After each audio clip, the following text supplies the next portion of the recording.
Hello children, hope you all are doing good. This is Bhanumati. Today I am here with a new chapter from civics, our constitution. In this lesson, you are going to have a brief explanation about our Indian constitution. You are going to learn about the meaning, importance, framing and salient features of the constitution. Let us learn about the meaning. Constitution means a set of basic rules followed by a country. It enumerates the organs of the government, its powers and functions. Children, you know about the three organs of our Indian government, right? Those are legislature, executive and judiciary. The Constitution directs the functions of these three organs. The Constitution also gives some rights and duties to the citizens of the country. Now we are going to learn about the importance of the government. Before that, let us learn about the constitution, where that word has come from. The term constitution is derived from Latin constitute, which means to establish. The constitution is the basic document of a country. It is the fundamental rule of a state which regulates the distribution of power within organs of government. So why this constitution is needed to a country? Because the constitution is prominent as it is the fundamental law of the country. Everyone has to adhere to it. All people, including the president, prime minister, parliamentarians, judges and officers, are bound by it. It protects the rights of the citizens as all are equal before the law. It functions as a reference guide to the duties to be performed by the government. It coordinates the functions of the democratic institutions such as legislature, executive and judiciary.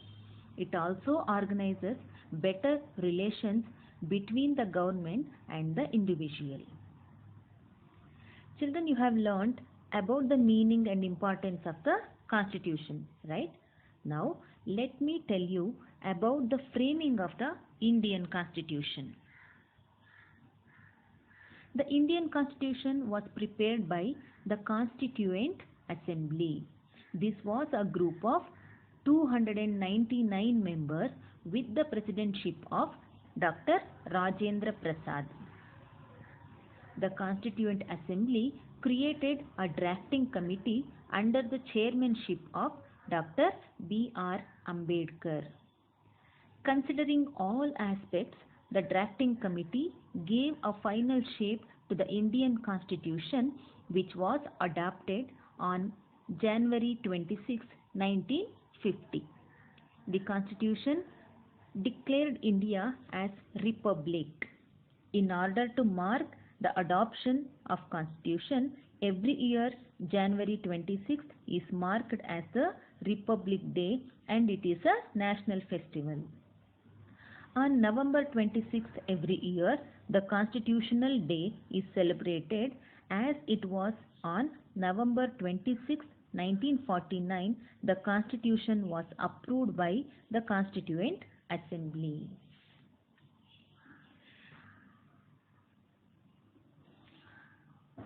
Children, you have learned about the framing of the Indian Constitution, right? Now, let us learn about the preamble of the Constitution. What is meant by preamble? Preamble means a preliminary or preparatory statement or an introduction. The Constitution of India begins with a preamble. The preamble is considered as the heart of the Constitution as it represents the dream and ideologies of the people. Justice, freedom, equality, self-respect, fraternity and national integrity are the ideologies that find reference in the preamble.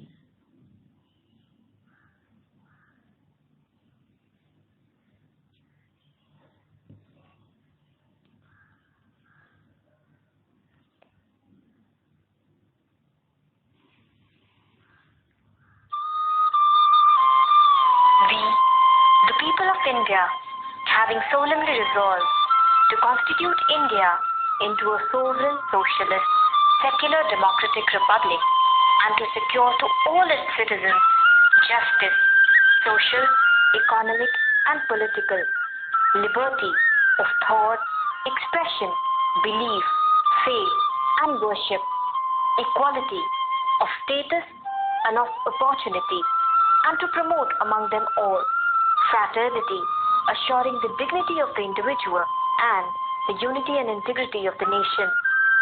In our Constituent Assembly, this 26th day of November 1949, do hereby adopt, enact, and give to ourselves this Constitution.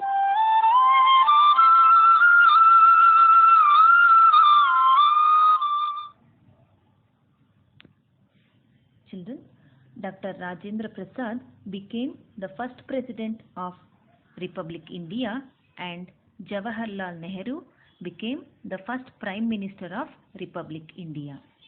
Now, let us see the unique features of our Constitution.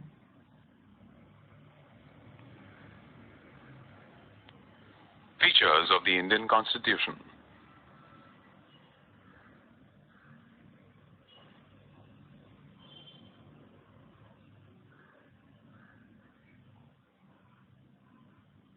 In this module, you will learn about the features of the Constitution of India.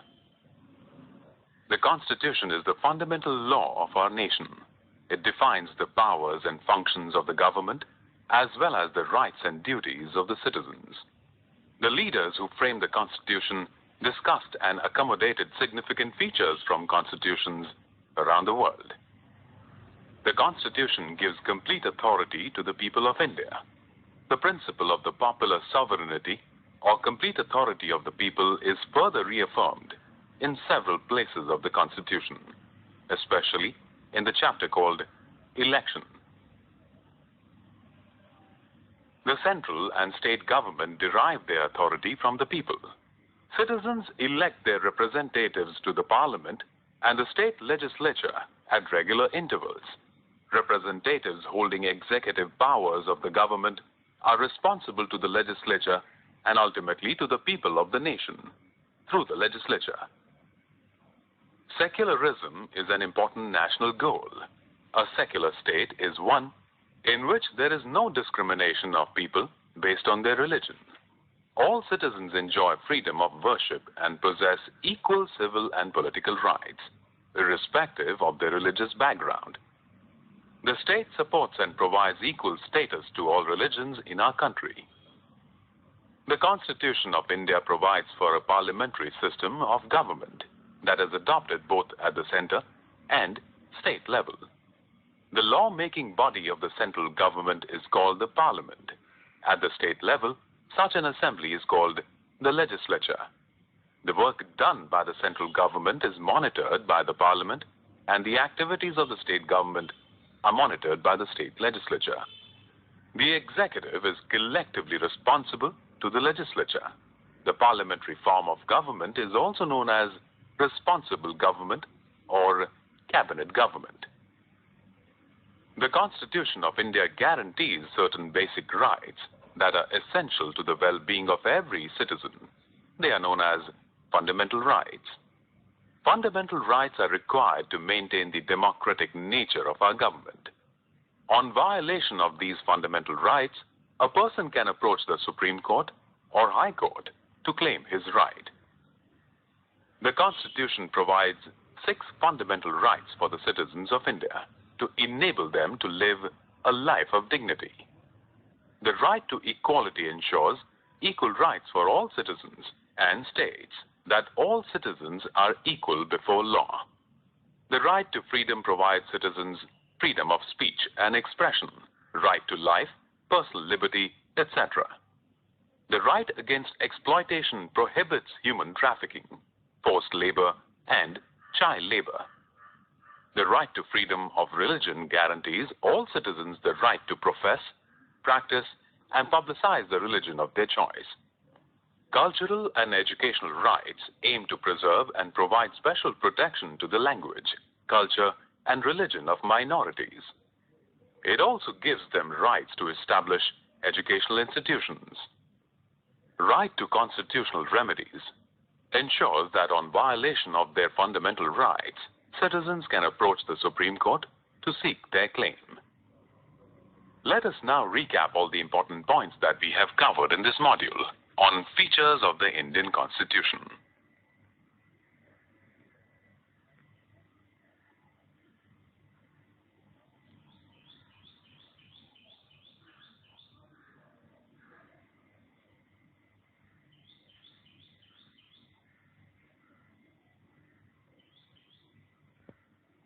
Children, hope you have learned about our Indian Constitution, right? Keep reading the lesson and I will get back to you with assignments. Thank you.